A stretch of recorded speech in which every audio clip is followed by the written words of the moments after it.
Telangana hockey association chairman ప్రముఖ gold man కొండా విజయ్ను ఢిల్లీ విమానాశ్రయంలో ఆదాయపు పన్ను శాఖ అధికారులు అదుపులోకి తీసుకున్నారు. ఢిల్లీలో జరిగిన ఒక అవార్డు ప్రదానోత్సవానికి హాజరయ్యేందుకు వెళ్లిన ఆయనను ఒంటిపై భారీగా ఉన్న బంగారం కారణంగా అధికారులు అడ్డుకున్నారు. అయితే కిలోల కొద్దీ బంగారం ధరించడం తన సెంటిమెంట్ అని కొండా విజయ్ చెబుతున్నారు. ఇది తనకు అదృష్టాన్ని ఇస్తుందంటున్నారు. ఐటీ అధికారులు వారి విధులను వారు నిర్వహించారని, తాను కూడా పూర్తి స్థాయిలో సహకరించానంటున్న కొండా విజయ్తో మా ప్రతినిధి Akram face to face.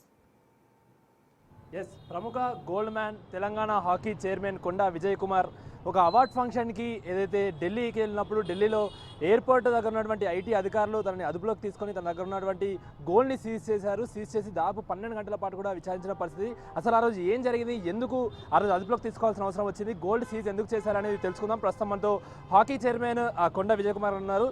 Sir నమస్తే. అసలు ఏం జరిగింది ఆ రోజు, మీరు అసలు ఎందుకు వెళ్ళారు? అవార్డ్ ఫంక్షన్ అయినా లేకపోతే ఇతర కారణాల వల్ల ఎందుకైనా వెళ్ళారా? ఎందుకు వాళ్ళ అంతసేపు మిమ్మల్ని విచారించారా? అసలు ఏం జరిగింది ఆ రోజు? నేను అవార్డ్ ఫంక్షన్కి వెళ్ళాను. మిగతాది తర్వాత వాళ్ళు ఏంటంటే ఎలక్షన్ సీజన్, నేను రెగ్యులర్గా వెళ్తూనే ఉంటాను, ఇదేం ఫస్ట్ టైం కాదు. బట్ ఎలక్షన్ సీజన్ కాబట్టి వాళ్ళకి ఏదో డౌట్ వచ్చినట్టుంది. ఇక్కడ సిఎస్ఎఫ్ అధికారులు ఇన్కమ్ ట్యాక్స్ వాళ్ళకి చెప్పారు. ఇన్కమ్ ట్యాక్స్ వాళ్ళు నాకు ఇంకా అక్కడికి ఫార్వర్డ్ చేశారని తెలిసింది. లేక వాళ్ళు నేను జస్ట్ అరైవల్ అయిన ఇమీడియట్లీ వాళ్ళు ఒక ఆఫీసర్స్ వచ్చేసి మీతో ఆఫీసర్ తోడా బాత్ కర్నేకా అని చెప్పేసి వాళ్ళ ఆఫీస్ క్యాబిన్లోకి తీసుకెళ్ళాక ఫస్ట్ గోల్డ్ మొత్తం రిమూవ్ చేయించేసి ఫస్ట్ ఒరిజినల్ డూప్లికేట్ అనేది చెక్ చేయించారు అనమాట. చెక్ చేయించేసి దెన్ తర్వాత వాళ్ళు ఏంటి అసలు ఇన్కమ్ సోర్స్ ఏంటి మీది, అసలు ప్రాపర్ గోల్డ్ ఇదంతా వైట్ అయినా కాదా అని చెప్పేసి సమ్ క్వశ్చన్స్. మిగతా మన స్టేట్మెంట్స్ అవన్నీ చెక్ చేయడం జరిగింది. పేమెంట్ త్రూ ప్రాపర్గా అయిందా లేదా అనేది అవన్నీ సాటిస్ఫై. ఆ నైట్లో నాకు ఈ బిల్స్ ఒక 3 బిల్స్ అవైలబుల్ ఉండి 3 బిల్స్ షో చేశాను. 3 బిల్స్ సంబంధించి మిగతావి నేను ఇక్కడికి వచ్చాక ఫైలింగ్ నా దగ్గర ఉంది కాబట్టి ఫైల్లో తీసిపెట్టాను. మిగతా నాకు నోటీస్ ఇచ్చాక నేను వాళ్ళకి షో చేసేసి. సార్ మీరు గతంలో కూడా ట్రావెల్ చేశాను, ఎయిర్పోర్ట్ తరచూ వెళ్తూ ఉంటాను, ట్రావెల్ చేస్తూ ఉంటాను అంటూ కూడా చెప్పారు. సో ఇప్పుడు వెళ్ళినప్పుడు ఈ పరిస్థితి నెలకొంది కదా, సో ఏదో ఎలక్షన్ రీజన్ అంటూ కూడా ఏదో చెప్తున్నారు. మరి మీరు ఎందుకు ఓన్లీ 3 డాక్యుమెంట్సే క్యారీ చేశారు? మీ దగ్గర ఇంకా చాలా గోల్డ్ కూడా ఉంది, మీ ఆర్నమెంట్స్ మీ బాడీ పైన, ఎందుకు అన్ని డాక్యుమెంట్స్ ఎందుకు క్యారీ చేయలేకపోయారు? మీరు ముందే మీకు తెలిసి ఉంటే. యాక్చువల్లీ ఆ 3 డాక్యుమెంట్స్ నేను క్యారీ చేయలేదు, ఇంటికి కాల్ చేసి తెప్పించుకున్నాను మా ఊళ్ళో. డాక్యుమెంట్స్ క్యారీ చేయడం అనేది అంత ఇది. బట్ నెక్స్ట్ టైం నుండి సాఫ్ట్ కాపీ దగ్గర పెట్టుకుంటాను ఖచ్చితంగా, ఎందుకంటే వాళ్ళకి ఇబ్బంది ఉండదు. ఇన్కమ్ ట్యాక్స్ ఏదో వాంటెడ్లీ నా మీద ఎవరో కంప్లైంట్ చేసిందని నేను అనుకోను. వాళ్ళ డ్యూటీ వాళ్ళు చేశారు. మన యాజ్ ఏ మనము పర్సన్గా మనం చెప్పాల్సిందే కదా. సుమారు 12 గంటల పాటు కూడా మిమ్మల్ని అక్కడే విచారించిన పరిస్థితి. అసలు ఏం అడిగారు అంతసేపు? ఏం జరిగింది అంతసేపు? లేకుండా వేధించడం లాంటి అలా ఏమైనా జరిగింది? అసలు ఏం జరిగింది? చాలా హ్యాపీ ఫ్రెండ్లీ ఆఫీసర్స్ ఉండే. మార్నింగ్ 8:30, 9కి, మార్నింగ్ 7 అంటే వాళ్ళ ప్రాసెస్ సీజ్ ప్రతిదీ సిగ్నేచర్స్. నాకే వాళ్ళు కొన్ని పేజెస్ ఇచ్చారు, ప్రతి దాంట్లో వాళ్ళు తీసుకున్న పేజ్ నాకు తెలిసి 100 అబోవ్ పేజెస్. ప్రతి దాంట్లో సిగ్నేచరు, టైము, డేట్. వాళ్ళు మళ్ళీ విట్నెస్లు ఆ నైట్లో తీసుకోవాలి. అది వేధించడం అనేది ఏం ప్రాపర్గా వాళ్ళు అడిగారు, మనం ప్రాపర్గా ఆన్సర్ ఇచ్చాం.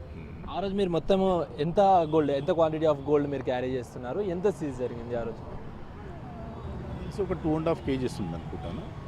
వాళ్ళు నియర్ అబౌట్ మిగతాది ఎంత ప్రాపర్గా ఉంది, మిగతా రిటర్న్ చేశారు. అలాగే కొద్దిగా ఒక 7 తులాస్ షార్ట్ పట్ 1 kg సీజ్ చేశారు. 1 kg వరకు సీజ్ చేశారంటూ చెప్తున్నారు కదా, ఆ 1 kg సీజ్ అంటే వాళ్ళ కస్టడీకి తీసుకున్నారు. అవి డాక్యుమెంట్స్ ప్రాపర్గా షో చేస్తే మనం అంటే జప్తు చేసుకున్నారు ప్రస్తుతానికి మీ దగ్గర ఉండండి. సో అలా చేసుకున్నప్పుడు మరి మీకు ఇంత క్వాంటిటీ ఆఫ్ గోల్డ్ మేము జప్తు చేసుకున్నామని మరి మీకు ఏమైనా రిసిప్ట్స్ ఇచ్చారా? మీకు ఆ ప్రూఫ్స్ అవన్నీ ఉన్నాయా? ఎవ్రీ పేపర్ అన్ని ప్రతిదీ చాలా పర్ఫెక్ట్ ఉంటుంది, చాలా పర్ఫెక్ట్. అంటే ఆ పేపర్స్ని చూస్తే మన గోల్డ్ సేఫ్లో ఉందని చెప్పొచ్చు, అంత ప్రాపర్ ఉంటుంది. సో ఎందుకు సార్ ఇదంతా గోల్డ్ ఎంత మీరు వేసుకొని ఎందుకంటే అంటే కొందరు ఫెమిలియర్ కోసం చేస్తుంటారు, కొందరు అలా చేస్తున్నారు. అసలు మీకు ఏంటి మెయిన్ రీజన్ ఏంటి? అంటే ట్రావెల్ చేసే సమయంలో కూడా అంత దూరం, ఎందుకంటే 2.5-3 kgs అంటే మామూలు విషయం కాదు. నేను నార్మల్గా మెడలో వేసుకుంటే పెయిన్స్ ఉంది. ఎందుకు ప్రధాన కారణం ఏంటి అసలు మీరు ఇంత క్యారీ చేయండి? Passion, sentiment, passion.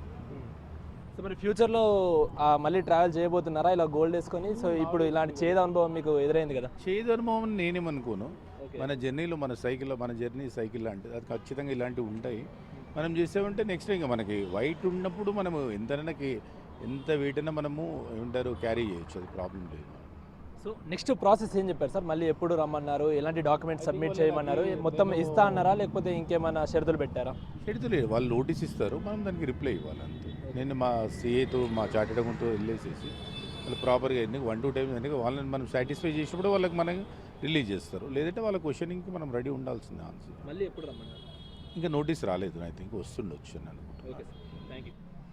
సో సాధారణంగా ఎప్పటిలాగానే ట్రావెల్ చేస్తున్న సమయంలో ఈసారి మాత్రము ఆ అధికారులు నన్ను అడిగారు. సో నేను ఆ రోజు గోల్డ్ తీసుకెళ్ళాను. దానికి సంబంధించినటువంటి మ్యాక్సిమం గోల్డ్ ఆఫ్ క్వాంటిటీ సంబంధించిన డాక్యుమెంట్స్ చూపించాను. అవి రిటర్న్ కూడా చేశారు. ఇంకొన్ని డాక్యుమెంట్స్ మిస్ అయ్యాయి. త్వరలో నోటీసులు వచ్చినప్పుడు అవి కూడా చూపిస్తాను. అవి చూపించినప్పుడు కూడా మొత్తం గోల్డ్ నాకు రిటర్న్ చేస్తారంటూ కూడా అధికారులు చెప్పారంటూ కూడా కొండ విజయ్ కుమార్ గారు చెప్తున్నారు. ఫ్యూచర్లో కూడా తప్పకుండా వేసుకొని వెళ్తాను గోల్డ్, ఎందుకంటే అది నా ప్యాషన్, నా వ్యక్తిగతం అంటూ కూడా చెప్తున్న పరిస్థితి కనిపిస్తోంది. Prashanth, Akram big TV, Hyderabad.